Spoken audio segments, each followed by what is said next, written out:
Bismillahirrahmanirrahim. Assalamualaikum warahmatullahi wabarakatuh. Jumpa lagi di pertemuan untuk teknologi jaringan WAN, fiber optik dan mikrotik untuk kelas 11 TKJ tahun pelajaran 2011 dan 2022 ya. Jadi ini kita melanjutkan ke materi setelah mid semester. Jadi mungkin karena saya mohon maaf karena di mid semester sebelum mid semester materi dikit. Jadi ini untuk mengejar ketinggalan hari ini materinya sedikit memanfaatkan, nggak apa-apa. Untuk materi hari ini itu adalah masalah tentang standar wireless dan komponen-komponen dari wireless gitu. Jadi standarnya ini mulai dari tipe model jaringannya, setelah itu jenis-jenis pemanfaatan wirelessnya, mode-modenya gitu kan. Setelah itu ada jenis gelombang-gelombang yang biasa digunakan dalam jaringan wireless gitu kan.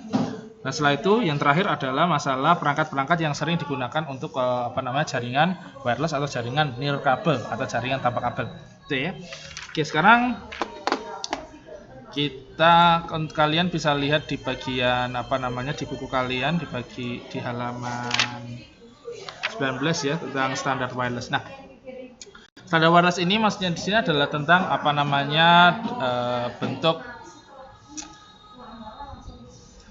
bentuk dari infrastruktur dari infrastruktur di jaringan wireless tersebut, bagaimana dia dibuat dan bagaimana caranya jaringan tersebut digunakan gitu kan. Nah, di sini ada 3 jenis. Pertama adalah mode ad hoc, setelah itu ada mode infrastruktur, dan ada yang satu lagi adalah mode hybrid. Nah, mode ad hoc di sini adalah mode yang sifatnya adalah mekanismenya adalah P2P. P2P di sini maksudnya adalah peer to peer. Peer to peer ini maksudnya adalah ini. Jadi antara perangkat satu dengan perangkat yang lain gitu kan, langsung terhubung antara satu dengan yang lain tanpa ada. Jadi istilahnya cuma ada 2 perangkat gitu kan. Taruhlah ini HP saya dengan mungkin dari HP yang lain, mungkin tetheringan. Nah, tetheringan gitu kan, atau mungkin koneksi Bluetooth, atau mungkin koneksinya menggunakan share it gitu kan. Ada yang saya yakin di antara kalian ada yang pakai share it karena kecepatannya lebih dari Bluetooth biasanya kan.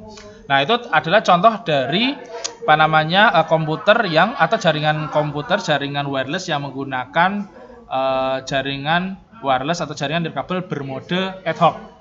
Nah, kayak gitu. Setelah itu ada mode infrastruktur. Nah, mode infrastruktur ini adalah mode jaringan nirkabel yang bentuknya sudah menggunakan perangkat-perangkat khusus. Perangkatnya khususnya di adalah salah satunya memiliki fungsi sendiri, yaitu fungsinya sebagai ada yang sebagai pemancar dan ada sebagai penerima gitu. Contoh, di sini Bapak ada alat, saya besarkan dulu ya di kameranya ya. Nah, besarkan lagi ya. Iya. Nah, jadi di sini Bapak ada alat, di sini ada wireless and extender. Di sini sifatnya bisa digunakan sebagai extender bisa, tapi lebih banyak digunakan alat ini sebagai wireless access point atau pemancar dari jaringan WiFi. Kita buka ya.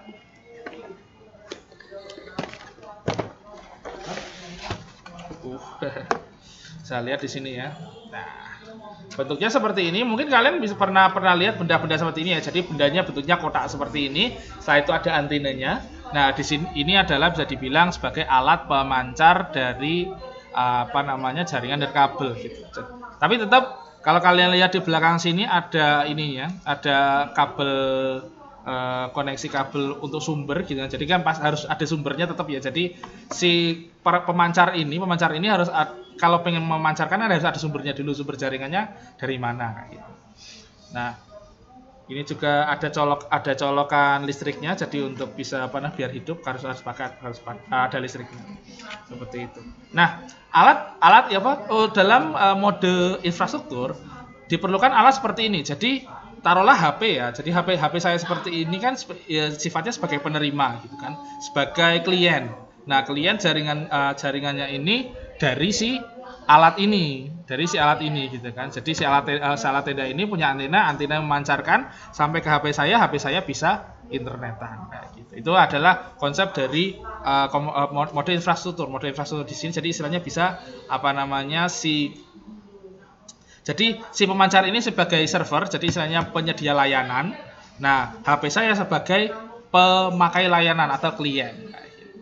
Nah, setelah itu untuk yang selanjutnya, saya kecilkan dulu kameranya, kecilan. Nah, oke, selanjutnya adalah mode hybrid. Hybrid itu gabungan dari mode ad hoc dan mode infrastruktur. Jadi maksudnya di sini adalah, jadi kalau jadi modenya ini digabung.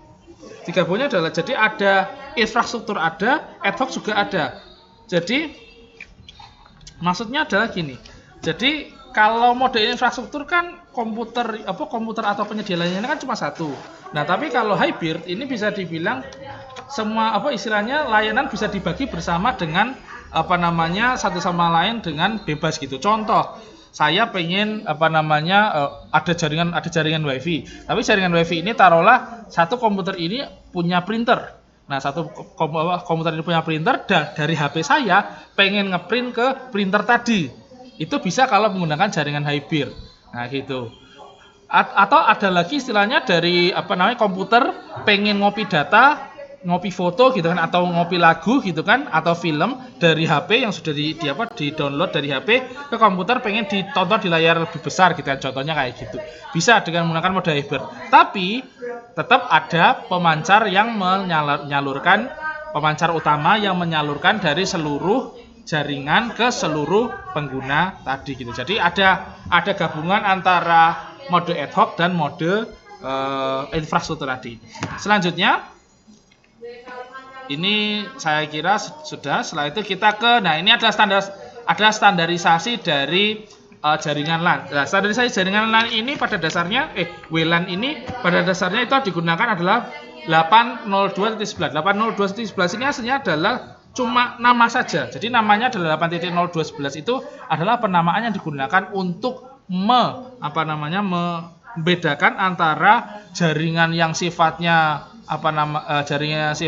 wireless untuk apa dengan apa. Jadi delalahnya untuk istilah jaringan untuk WLAN untuk internet itu menggunakan 802.11. Nah, di sini ada 802.11A, ada B, ada E, ada G, ada N, ada AC, ada AC Wave 2, AD, AH, R dan X. Itu bermacam-macam. Jadi mungkin kita baca satu persatu, mungkin taruhlah si A yang sering kita ketemui sehari-hari, contohnya kayak di HP yang sering kita gunakan gitu kan. Itu contohnya yang WiFi A. WiFi A itu menggunakan frekuensi 5 GHz dan mampu bekerja pada kecepatan 54 Mbps maksimum skema ortogonal frekuensi division multiplexing. Ini yang A ini biasa digunakan untuk jaringan-jaringan WiFi. Nah, keseringannya ini A ini keunggulannya dia menggunakan jaringan 5 GHz. 5 GHz ini adalah frekuensi yang cukup tinggi sehingga dia bisa membawa kecepatan bandwidth yang juga tinggi. Kelemahannya cuma satu, dia ini jangkauannya pendek. Nah, itulah kenapa HP ini tidak hanya dilengkapi dengan wireless 802.11a, tapi juga dilengkapi dengan yang B. Nah, B ini sering juga disebut dengan high rate. Di sini menggunakan frekuensi 2,4 GHz, tapi kecepatan maksimalnya cuma 11 MB per second maksimal. Nah, tapi dia itu memiliki kelemahannya tadi. Jadi karena frekuensinya yang lebih sedikit dan jadi dia hanya bisa membawa kecepatan atau bandwidth yang rada kecil, lebih kecil dibandingkan dengan A. Cuma kelebihannya dari si B ini adalah jangkauan. Jadi jangkauannya si gelombang 2,4 GHz ini lebih panjang dan lebih luas ketimbang jaringan A, seperti itu. Nah, selanjutnya di sini ada E, ada G. Nah, G ini adalah pengembangan dari jaringan si B ini, cuma dengan kecepatan yang lebih menggunakan 54. Tapi jarang digunakan karena memang peralatan di Indonesia ini jarang sekali menggunakan G. Lebih sering menggunakan A, B, atau biasanya juga menggunakan N kadang-kadang, tapi lebih ke jaringan yang sifatnya ad hoc. Karena ad hoc kan maksimum 124 Mbps, tapi masih menggunakan 24 GHz. Nah, untuk yang di bawah yang AC ada Wave 2, AD, AH, R dan X itu biasanya adalah HP-HP yang keluaran luar negeri. Keluaran luar negeri karena standarnya di luar negeri ini beda beda seperti itu ya. Jadi bisa dibaca di sini, mungkin kalian bisa digunakan sebagai pengetahuan gitu kan ya. Selanjutnya di sini ada E di jenis gelombang. Nah, jenis gelombang ini kalau kalian baca, maksudnya jenis gelombang di sini adalah ada yang namanya frekuensi dan amplitudo. Nah, gini, yang namanya gelombang namanya jaringan nirkabel ini kan media transmisinya kan adalah gelombang elektromagnetis ya. Nah, gelombang elektromagnetis ini mempunyai dua sifat, yaitu adalah amplitudo dan frekuensi. Nah, jenis-jenis gelombang ini yang diatur oleh pemerintah dan juga undang-undang dan juga standarisasi internasional itu menggunakan dua sifat tadi, sifat frekuensi dan amplitudo. Bisa dilihat di halaman berikutnya. Nah, itu di sini ada ada sedikit ilustrasi gimana caranya gelombang bumi dan gelombang angkasa ya. Maksudnya dari gelombang bumi dan gelombang angkasa ini adalah bagaimana cara merambatnya. Nah, di sini ya, apa itu yang namanya panjang gelombang, panjang gelombang, apa yang namanya frekuensi, dan hasil perhitungan. Nah, kecepatan ini ya. Nah, di sini adalah daftar-daftar nama band atau gelombang radio ya. Ini bisa dicari, ini aslinya pengetahuan umum. Kalau mungkin kalian yang di rumah ada TV sekarang itu kan menggunakan frekuensi UHF atau ultra high frekuensi. Atau kalau mungkin TV yang istilahnya TV regional, mungkin kayak TVRI, itu menggunakan VHF atau very high frekuensi kayak gitu. Di sini ada extremely low, ELF, super low, dan tremendous sampai THF atau tremendously high frekuensi gitu kan. Nah, setelah itu di sini ada frekuensi ISM band. Ini adalah digunakan untuk kebutuhan-kebutuhan yang lain gitu ya. Tidak untuk transmisi, tapi digunakan untuk yang proses lain seperti kebutuhan industri, kebutuhan penelitian, dan kebutuhan kesehatan. Medical berarti kan kesehatan ya. Setelah itu di sini ada tabel selanjutnya, ada di halaman berikutnya itu adalah besar frekuensi untuk gelombang untuk transmisi jaringan. Nah, tapi frekuensinya digunakan ini bermacam-macam. Bahkan untuk yang 2,4 GHz ini dibagi-bagi menjadi beberapa channel. Ada beberapa maksud kenapa kok channelnya dibuat channel yang banyak seperti ini. Ada maksudnya karena nanti nanti ada kelebihan dan kekurangannya dalam penggunaan. Nanti akan kita pelajari lebih lanjut dalam proses pembelajaran untuk setting atau mengkonfigurasi jaringan wireless gitu ya. Nah, setelah itu kita rada cepat aja nggak apa-apa ya. Jadi biar biar bisa mengejar ketinggalan kita. Jadi istilahnya tadi istilahnya sifat-sifat yang perlu dipelajari hanya sekedar pengetahuan dulu. Untuk prakteknya nanti kita di bab selanjutnya. Selanjutnya di sini ada komponen wireless. Di sini ada PC yang gambar atas ini adalah namanya adalah PCM-CIE. Itu adalah Personal Computer Memory Card International Association Card. Ini sudah tidak digunakan lagi asalnya. Yang sering digunakan sekarang itu adalah yang ini. Wireless adapter dan wireless external adapter. Nah, ini adalah wireless adapter, itu adalah alat penangkap wireless yang digunakan kalau seandainya komputer kalian itu tidak ada wirelessnya. Jadi bisa dicolok di dalam komputer, nanti pas perakitan nanti ada. Selanjutnya di sini external adapter. Ini sifatnya sama, digunakan untuk menangkap jaringan wireless, cuma dia menggunakan USB, colokan USB yang kotak itu.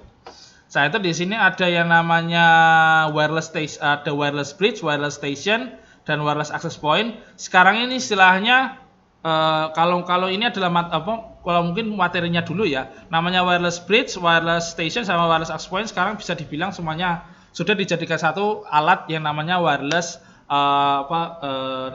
router gitu ya. Jadi semuanya fungsi bridge, fungsi station, dan fungsi access point sekarang sudah dijadikan satu menjadi yang namanya wireless router. Nah, salah satu jenis wireless router yang nanti akan kita gunakan untuk praktek itu adalah ini. Saya besarkan dulu kameranya.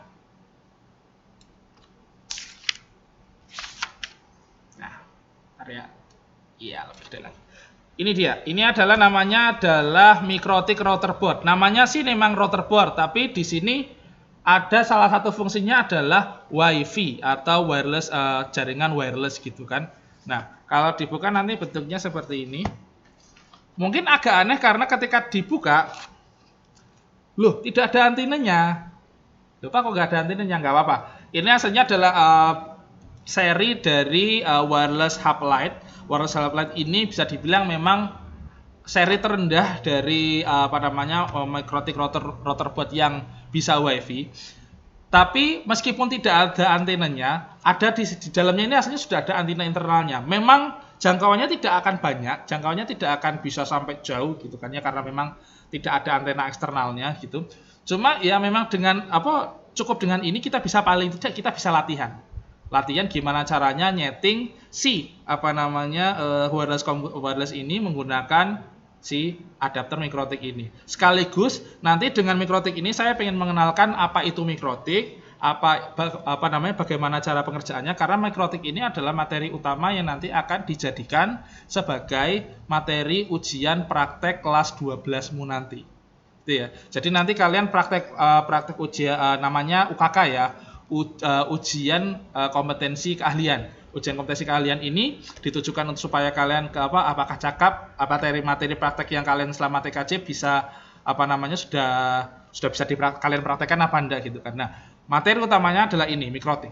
Nah, jadi biar dari kelas 11 saya pengen mengenalkan Mikrotik kepada kalian biar kalian bisa istilahnya paling enggak kenal dulu gimana cara masuknya, gimana cara nyetingnya gitu kan, biar bisa digunakan biar bisa jadi sebagai dasaran kalian untuk proses nanti kelas 12 bisa UKK. Nah, kalau di kotak ini nggak cuma si kotak ini ya. Yang pasti ada kabelannya. Ini biasanya digunakan untuk settingan awal dan dicolokkan untuk ke sumber gitu kan. Nah, dan juga di sini kalau kalian lihat, kalau tadi di si tenda ini ya, si tenda ini colokannya kan cuma satu tadi. Nah, di sini yang namanya wireless router itu salah satu ciri-cirinya adalah di sini colokannya ada banyak. Ada 4. Karena apa? Karena sifatnya router ini tidak hanya sebagai pemancar saja, tapi juga sebagai pengatur. Jadi kalian bisa menggunakan si router ini bisa digunakan untuk pengaturan jaringan sekalian pun juga bisa gitu kan. Nggak cuma WiFi. Makanya di sini colokannya banyak karena untuk mengakomodir kebutuhan yang juga banyak gitu. Saya itu ini alatnya ya, alat Mikrotiknya, router boardnya ya. Ini kabel pendek banget nggak apa-apa ya. Setelah itu di sini ada seperti biasa ada adaptornya kayak gini, kayak charger HP ya. Nah, nanti insya Allah kalau nanti kita PTM sudah diizinkan sama pemerintah setempat, nanti insya Allah akan saya jadwalkan untuk kalian bisa praktek menggunakan Mikrotik ini. Mungkin di video selanjutnya nanti akan saya tunjukkan gimana nyetingnya juga sih. Oke, selanjutnya saya kecilkan dulu kameranya. Oke. Nah, saya kira untuk peralatan kayaknya seperti itu ya. Jadi peralatan untuk wireless memang jaringan wireless memang pada dasarnya tidak jauh, hampir fungsinya tidak jauh beda seperti jaringan kabel. Kalau mungkin jaringan kabel kan perlu yang namanya router, perlu yang namanya hub, perlu yang namanya kabel UTP sebagai pemancar transmisi gitu kan, sebagai penyambung transmisi, komputer, server dan klien gitu kan. Kalian pelajari di kelas 1 gitu kan di jaringan komputer dan jaringan dasar gitu kan. Nah, dan sifatnya kalau untuk peralatannya di wireless ya juga hampir sama. Jadi ada yang namanya routernya, ada yang namanya penerima, ada yang sebagai server, ada yang penerima layanan yaitu klien gitu kan. Nah, jadi untuk video selanjutnya nanti akan saya langsung menuju ke bab 2 yaitu adalah tentang konfigurasi WiFi atau konfigurasi jaringan nirkabel menggunakan Mikrotik gitu ya. Oke, untuk video kali ini saya akhiri dulu. Kalau seandainya nanti ada pertanyaan, kok cilik banget kameranya ya. Segitu aja. Kalau seandainya ada pertanyaan yang bisa kalian bingung gitu kan selama video ini, kalian bisa tanyakan lewat Japri saya. Saya kira kalian semua sudah tahu nomor WA saya gitu ya. Saya ini dulu. Assalamualaikum warahmatullahi wabarakatuh.